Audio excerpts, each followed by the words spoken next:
Isigcawu samashumi amabili nambili sencwadi esiyibhalelwe uLungisani Mavundla esihloko sithi ukhabazela. Yinzukazi ke impela le. Impica abadala uqobo lwayo. Futhi ke mina sengiyoyizekela amagwaba bechobana. Ubeleta izandla umsomo ukhuluma nokhabazela njengoba nabo sebezongena ogangeni lomuzi. Ukhabazela uthule akuqondakala ukuthi ucabangani. Ngemuva balandelwa uZenzele noNeli nabo abathule nje bengathi vu. Adonsa umoya ukhabazela. Nomndaye kimi sekushe abilayo kwaye kwashana sophondweni. Imujuluko yonke yenyama neyomqondo seyomele esikhunjeni. Ngikhathele ngiphelelwe. Aphonsa amehlo ezinkalweni ngaphesheya. Hayi kanti ungasheshe uphothe itawula Nguneze. Mina ngisasho namanje ukuthi awukaka kuzami konke. Behlukane seliya ngomtsha wendoda impela. Ekuhlanganiseni kwabo amakhanda ukhabazela uZenzele noNeli bavumelane ngokubuneli ahamba esibhedlela kwazisa kumfana usele nomuntu ongamjwayele. Bona bathe bazolala njengayizolo. Bavuka ekseni baqoqa imvuthu likayomlotha wokusala endlini eshileyo baphinde bahlelele nokuyohlala esibhedlela. Ibibhlungu inhliziyo kokaMchunu ngesikhathi babuka laba babili obekubonakala ubabuka nje ukuthi bakhathele ngisho emoyeni. Ubefisa sengazi ukuthi kungaba khona okuthile angabenzela khona kodwa ke yibo futhi abamqinisekise ngokuthi akakhululeke uzolunga. Balale sebevumelene uZenzele nokhabazela ngokuthi leyo kulandwa kwamathambo ekhehla ingenye yokufanele kwenziwe ngaphambi kwanoma yini enye. uZenzele uzinikezelile ekwelekeleleni uyise kunoma yini naye angakwazi ukuyenza ukuze izinto zenzeke ngendlela. Nangesikhathi sekuvuka ekseni uZenzele uphuthume emantsomeni ngelokuyokweboleka amafosholo ukuze bakwazi ukugugula baqoqisisa ingqobe yomlotha wendleshileyo. Baqala nje bechela ngamanzi begugula imiqondo yabo isekusaseni abangalazi baphathelene. Umlotha bawusondeza maphakathi nendlu la bekukhona khona insika. Yize noma ubanda lomoya ohelezayo wasekuseni futhi ngendlela eshubisa umkantsha kongenzi lutho kodwa laba babili sebeyajuluka njengoba siqhubeka nje nesikhathi. Ishila impela lendlu. Ngisho nengodo ebeyiphahla umshawa wendlu ayifaniswa kulomlotha. Umlotha ocweyisakele ngendlela yokuthi awukwazi ukwehlukanisa ngisho utshani ezintingweni. Kodwa ke inkethe zamabhokisi ensimbi ziyabonakala zizinkohlo khona lapho uvucweni. Atibile ngamandla uZenzele ume ifosholo lakhe libhajwa kubuthile okuphakathi ngaphansi komlotha. Akuqaphele lokhu yise kodwa naye afukuze sakunganaki. Atibile futhi umfana kuze kube ukuthi ifosholo liphonsa isiwoko samathambo amnyama ashileyo lapha kule ngqombi abagugulela kuyona. Eyame ngale ifosholo ukhabazela ngesikhathi uZenzele esondele engqumbini yomlotha phezukwayo okwakungamathamba ezinkohlo ezisheza cishe zaphela.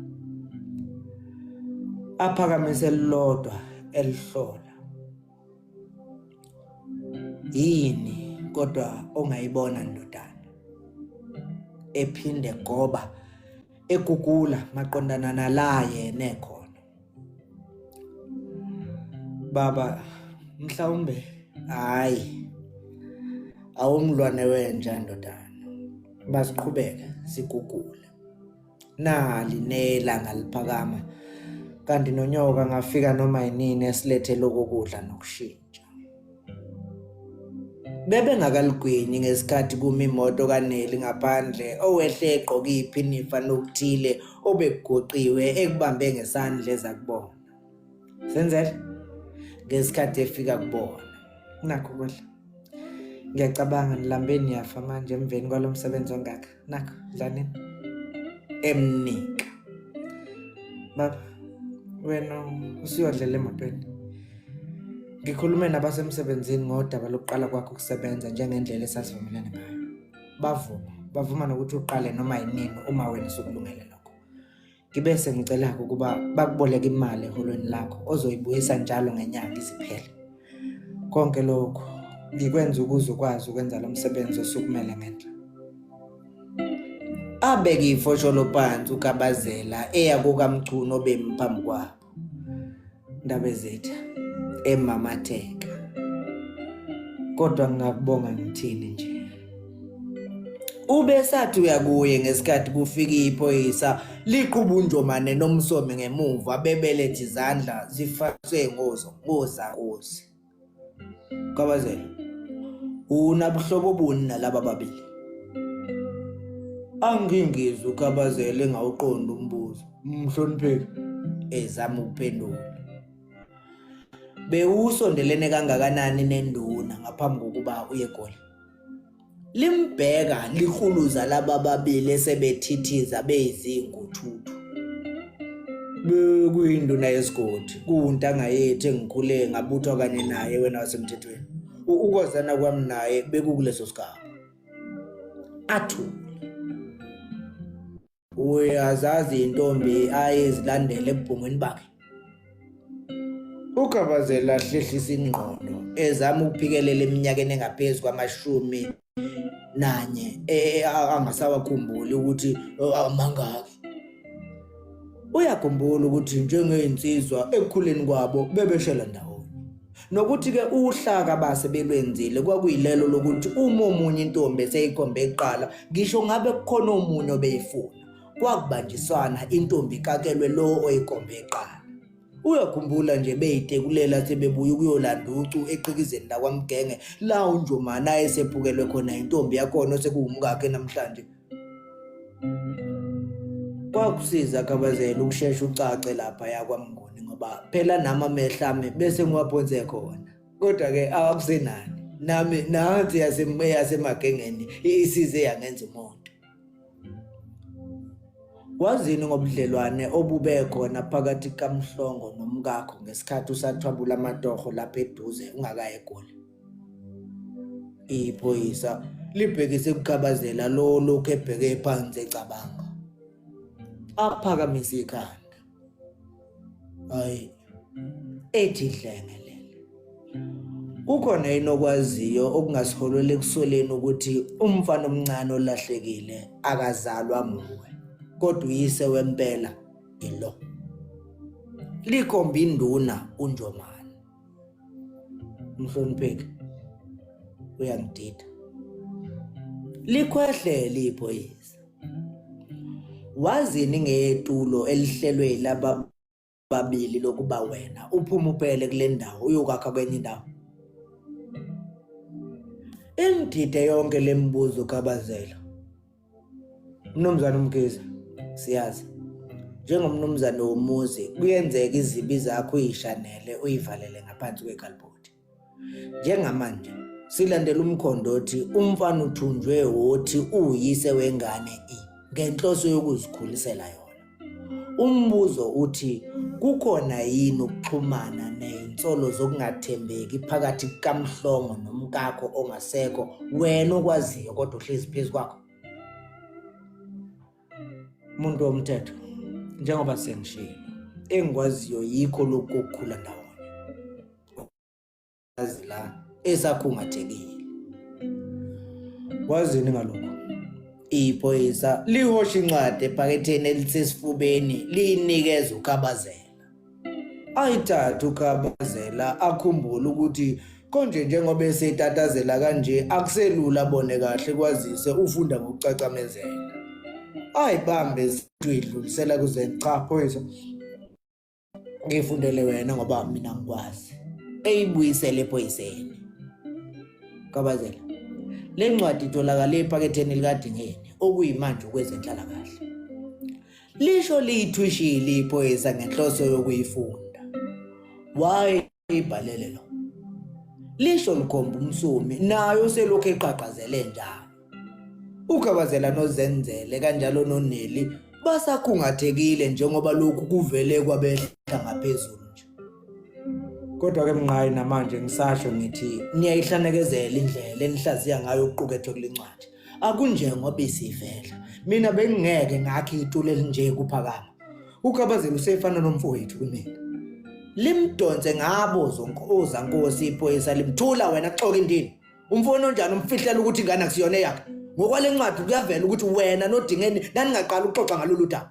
Le ncwadi ithi uDingeni waze ngaphambi kokubuzethu udade wabashona ukuthi umfana ukaMhlongo owayevele ebusheni bakhe efulathele efungile ukuthi akukho soka ladla kahle imbangika. Mhlongo lowo okuthe uma isimo simtshekela uKhabazela wangena ngenceba eqeda isizungu emfazini womuntu ngoba nakho nje engasebenzi. Wena Khabazela ongafundile, le ncwadi ithi uhlelo kwakukuba kuhlalwe phezukwayo le ndaba njengoba konke okwenzeka kwakuyiphutha kwazisa uNjomane kwase kungasensuku zatshwala khetho lesobuduna. Ngakho indaba zokungathembeki nokuhexeza ikakhulukazi nomfazi womuntu kwakufuneka ukuba zigqitshwe kuhlalwe phezukwazo. Bathalaze bonke noNelo beseso ngizandla ngesikhathi uZenzele edla imhlathi. Wena iphoyisa liphendukela kumsomi. Le ncwadi kuveza njengomuntu wokuqala okuthe uMudingeni efika izingane seyizinhlwa ezingenayise nesimo sendlala sibhokile wakuthumela kuMhlongo ukuze atakula abantwana bakaMkhize kubo bekukhona nomntana kodwa njalo. Aqhuntsula amehlo umsomi bakaza egwajaza kuze kungenelela uNjomane. Wena wendlamandla uqinisile umnewethu uNomndayi la uma ethi niyaliphendukezela iqiniso. Yize kukhona okuphathekayo nokuphendulekayo enkulumweni yenu, kodwa okuningi kwakho akunasisekelo. Ukhuluma usaboshiwe, lalela lana-ke wena nduna yamanga ehlushwa amandla. Sesiyazi manje ukuthi kungani izingane nayisuse emanxiweni akubo kwangempela niyisondeza la enithi khona ingasekhaya konina. Kanti nazi kahle ukuthi benifuna umfana kukhulele eduze kweso lakho njengoyisa. Futhi siyazi ukuthi wena obondla la ekhaya njengoba laba batwana selokhu bafika nje lapha. Mhlongo, sazi kahle ukuthi ukungabibikho kukaMkhize la ndaweni wena ubukubona njengethuba elikahle lokwazana kangcono nendodana yakho. Thuba lelo libone liphazamiseka umuyise umfana esefika.